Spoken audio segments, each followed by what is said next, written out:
everybody. Happy Thursday. Welcome to Lunchtime Live. I am Pia with Stitches and Scraps. This is Lunchtime Live episode 62.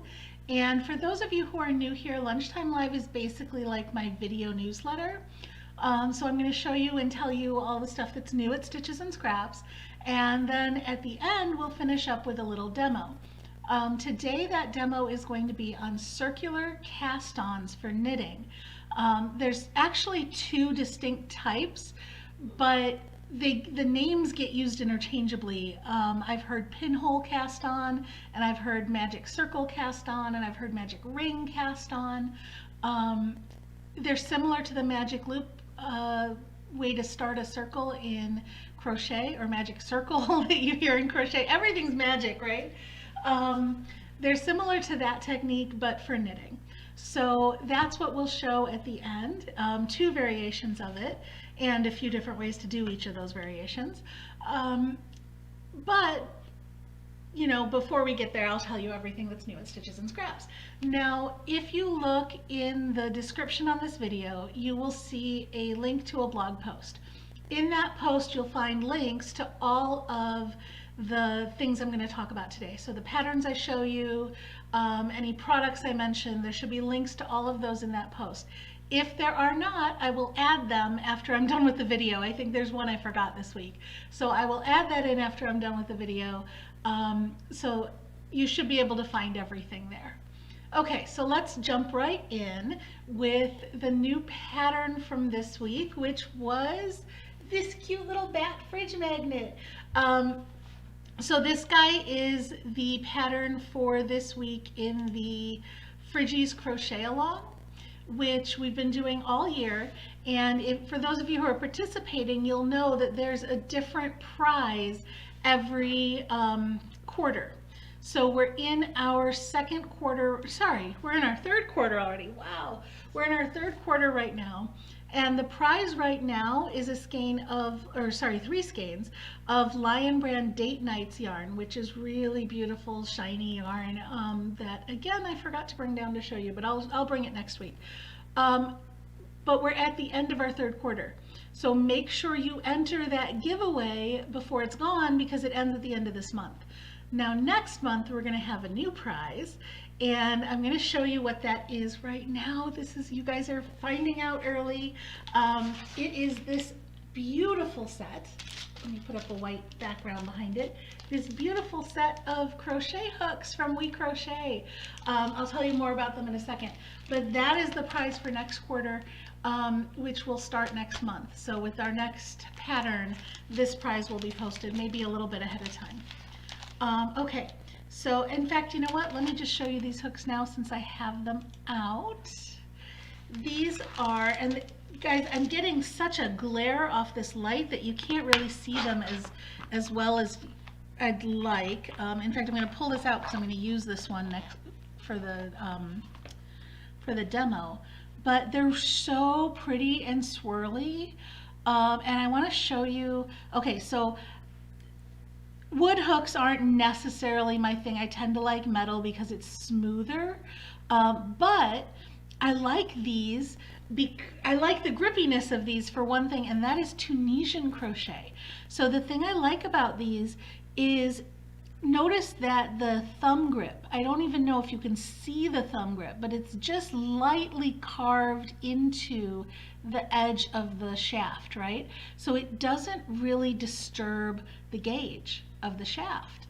And it's a nice long shaft, so if I'm doing smaller pieces of Tunisian crochet, I don't need a big long Tunisian hook or a circular hook. I can just use this. In fact, I did a whole 12-inch square using this hook right here, and it worked beautifully. So, and because it's wood and it's a little grippier than the slippery metals that I normally use, it held the stitches really nicely. It is smooth and it's nice, but wood by its nature, it tends to warm up in your hand, which is so nice and comfortable. But that also, it tends to hold onto the stitches a little bit better than metal, which tends to let them slide all over the place. So this hook was absolutely fantastic to use for that. And I have a full review coming up on this. I'm hoping to get it out next week. It might be the week after, but I'm hoping for next week.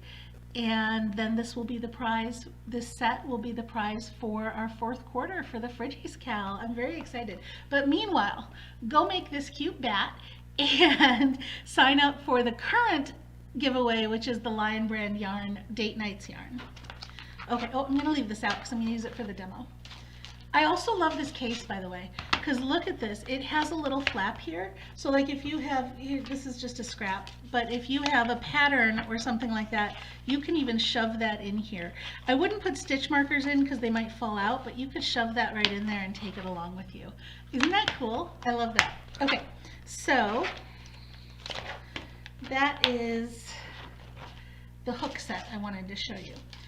The other thing that's coming up for next week is a ghost, actually it's not next week, it's coming up tomorrow. I think I'm going to post this tomorrow. Is this cute little ghost magnet. I'm stuck on magnets, you guys. Ghost ornament. Let me get it out of the glare. Nope, not happening. Okay, we'll get it down here. It is a knit ornament, and it's got beads all along the bind off. So the cool thing about this, you guys know how stockinette likes to curl, right? This is all stockinette. This edge, I stopped doing any increases and I did this garter stitch edge with the beads, right? So this edge actually tightens up the circle of the skirt here, okay? So it will curl up if you want it to curl up, but it'll also curl down if you want it to curl down. So if you push it down like that, it actually stays perfectly fine. You can have it up or down. So you can have this ghost sitting on your table with a couple corners curled up so it looks like it's, you know, flying around, or you can hang it and have everything curled down and hanging beautifully as well. So very pretty. And these beads, let me tell you about these beads. I got these beads from Potomac Beads. They sent me a whole slew of beads. These are some of the other ones they sent me, and I'm going to be making some jewelry with these ones, but not till probably late October. And these ones go with it. They're spacers. They also sent me some buttons, so the next time I make something with buttons, these are the buttons that are going to go on it. And these beads I have to come up with a project for yet because the idea I had wasn't working out. So these beads are the Matubo cut seed beads in jet bronze, and they're really cool, like faceted beads. So I like them. They just weren't showing real well in what I was trying to do. These ones, the ones I used here, these ones are O beads. So the O beads are actually like little donuts. Let me see if I can show you a couple of them. They're not like, here's the seed beads, okay? I'm gonna be sorry for taking these all out, you guys. Okay, so here are the seed beads, and you can see that the seed beads are much thicker, right? Look at these two here. Look at these two next to each other, and you can see how much thicker the seed bead is. See that? Whoop, see that thickness on the seed bead, right? And then look at the thickness of this bead. This one's super thin and it's like a donut. And the reason I liked that, they still have the same holes, so you can still get them on the yarn, but the reason I liked this is because they nestle so nicely into the stitches. They just lay down, it almost looks like chainmail, and I just loved that effect. So I love these O beads for the bind off edge or for knit stitches in particular, because they're just so delicate and they just fit in so pretty. And this color is called, it's a long name, it's Jet Purple Iris Gold. So go by the color number if you want to get it, but it's Jet Purple Iris Gold because the colors in here are purple, iris, and gold. And they're really beautiful and sort of iridescent. I just loved using these beads. So that is the pattern that's coming out tomorrow. And let's see. Oh, and then for next week, I'm going to do another roundup post, another collection of patterns. And that one's going to be a collection of Halloween patterns because Halloween's coming, so yay. So that roundup will be coming out probably on Tuesday of next week. And that's the plans right now. So next week look for the Halloween patterns and the review on those hooks. And this week you'll have that ghost ornament tomorrow, and you have this cute little bat already up on the blog right now. Okay. So let's jump right into the demo. And if you guys are here, say hi. I love seeing you and chatting with you. So shout out, ask any questions if you have any questions. Let me know if you can't hear me or something like that. But let's take a look at circular cast-ons. Now this is something I have just learned. I was Googling different ways to do it because I was thinking about using it in actually this pattern. I ended up not. I ended up just using a regular long tail cast on this, but I wanted to see how you could do this, and it is kind of cool. The idea of it is to create a circle of stitches that have no gap in the center. So very much like a magic circle cast on for crochet. So I'm going to show you several different ways to do this. The easiest way for me was to tension my yarn the way I normally would, okay? And then make a loop, but make sure when you make this twist to make a loop that your working yarn is on top and your tail yarn is on the bottom, all right? Now I'm going to hold this loop, and I'm using these two fingers to hold it nice and steady. And what you're going to do is you're going to basically insert into the loop and pick up yarn. So I insert my needle into the loop and scoop up this yarn, right? That's my first stitch cast on. Now I'm going to do a yarn over. That's my second stitch cast on. Insert again and scoop up the loop. Okay? That's 3 stitches. Yarn over. Insert, scoop. Yarn over. Insert, scoop, yarn over. Okay? And then insert and scoop. Now you're never going to want more than about maybe 8 or 9 stitches. I can't even see that many, probably 6 or 7 or 8 maybe, but yeah, I think 8's a good number. But on a circular cast on like this, because you're going around a point like that, you're very rarely going to want tons of stitches. So this is about the most you're ever going to want to cast on. This is 9 stitches. Now notice that all my odd number stitches are nice and sealed and through the loop, but my even numbered stitches are just yarn overs. So if I was to stop here, I'd have this loose yarn over hanging here that's not attached to anything. So this method is good for odd numbers of stitches. And then once you're done casting on, you can, sort these out onto your circular needles or your double pointed needles, whatever you're using, and then you just pull the tail and it tightens so you get that little pinhole or basically circular magic circle kind of cast on. So that's odd numbers. Now if you want to do this with even numbers, the only thing that you need to do differently is which stitch you start with. So again, I'm going to twist it like that, right? But instead of starting by inserting my needle and pulling up a stitch, which is how I started last time, so my odd number was pulled up through the loop, right? Instead of doing that, I'm going to start with a yarn over stitch. So my first stitch here is the yarn over. Then I go in and pull up a loop. Yarn over, pull up a loop, yarn over, pull up a loop. Okay? So now I've got 1, 2, 3, 4, 5, 6, 7, 8 stitches cast on, and they're all nice and secure. And when I pull this to close it, now I have an even number. So you have to know whether you want an odd or even number. If you want odd, you start with pulling up a stitch through the loop. If you want even, you start with a yarn over. So that is one way to do this circular cast on. Now, and it's sometimes called a pinhole cast on too. Now I've seen this exact same cast on done, like the exact same result, done in a completely different way. Actually, before I show you that, I wanted to make one comment. I have tried it both ways with the yarn overs, the direction of the yarn over and picking up the loop.